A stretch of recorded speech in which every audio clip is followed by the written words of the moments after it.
ఒక శాపం. ఒక రహస్య కోనేరు. తన రూపాన్ని కోల్పోయిన నారద మహర్షి. విష్ణుమాయలో చిక్కుకున్న నారదుడు తిరిగి తన పురుష రూపాన్ని ఎలా పొందారు? సర్పాలకు వరం ఇచ్చిన ఈ పుణ్యక్షేత్రం విశేషాలేంటి? ఈ క్షేత్రానికి ఎలా వెళ్ళాలి? అయ్యే ఖర్చులెంత? నమస్కారం. ఇండియన్ టెంపుల్స్ గైడ్ ప్రత్యేక కథనానికి స్వాగతం. బ్రహ్మపురాణం ప్రకారం ఒకానొక సమయంలో నారద మహర్షి విష్ణుమాయను తెలుసుకోవాలని ఆశపడ్డారు. స్వామి సూచన మేరకు ఇక్కడి ముక్తికాశారం అనే కోనేరులో స్నానం చేయగానే నారదుడు ఒక అందమైన స్త్రీగా మారిపోయారు. తన గతాన్ని మర్చిపోయి సంసార సాగరంలో చిక్కుకున్న నారదుడు తిరిగి ఇదే కోనేరులో స్నానం చేసి స్వామిని ప్రార్థించడంతో తన పూర్వరూపాన్ని పొందారు.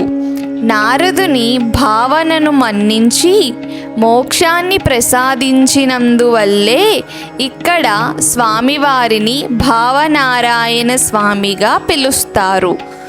ఈ ఆలయంలోని ప్రధాన విశేషం ఏమిటంటే స్వామివారు ఇక్కడ 2 రూపాల్లో కనిపిస్తారు. పైన రాజలక్ష్మి అమ్మవారితో కలిసి భావనారాయణ స్వామి దర్శనమిస్తే, భూమట్టానికి దిగువన అంటే పాతాళ గృహంలో గరుడ వాహనంపై కూర్చున్న పాతాళ భావనారాయణ స్వామిని మనం చూడొచ్చు. భూమికి లోపల ఉన్న ఈ గర్భాలయం అత్యంత శక్తివంతమైనదని భక్తుల నమ్మకం.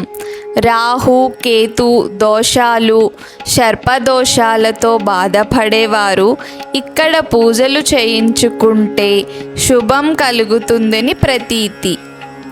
చాళుక్య చోళ రీతుల్లో నిర్మించిన ఈ ఆలయ శిల్పకళ అద్భుతం.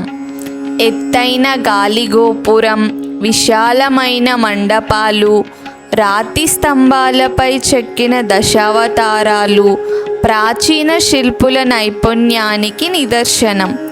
ముఖ్యంగా ఇక్కడి కోనేరు వద్ద ఉండే ప్రశాంతత ఆధ్యాత్మిక చింతన కలిగించడమే కాకుండా పర్యాటకులకు ఒక మంచి ఫోటో స్పాట్గా కూడా ఉపయోగపడుతుంది.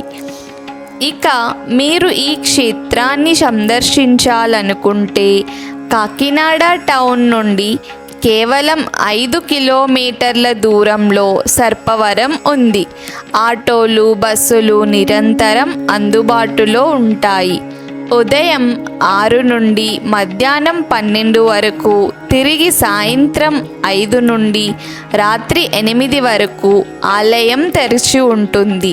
ఆధ్యాత్మికతతో పాటు మన చరిత్రను కూడా తెలుసుకునేందుకు సర్పవరం భావనారాయణ స్వామి ఆలయం ఒక గొప్ప ప్రదేశం. ఈ వీడియోలోని సమాచారం మీకు ఉపయోగపడుతుందని ఆశిస్తున్నాను. వీడియో నచ్చితే లైక్ చేయండి మరియు మీ మిత్రులకు షేర్ చేయండి. మరిన్ని ఆలయాల సమాచారం కోసం ఇండియన్ టెంపుల్స్ గైడ్ను సబ్స్క్రైబ్ చేసుకోండి. మరో పవిత్ర క్షేత్రంలో మళ్ళీ కలుద్దాం. ఓం నమో నారాయణాయ.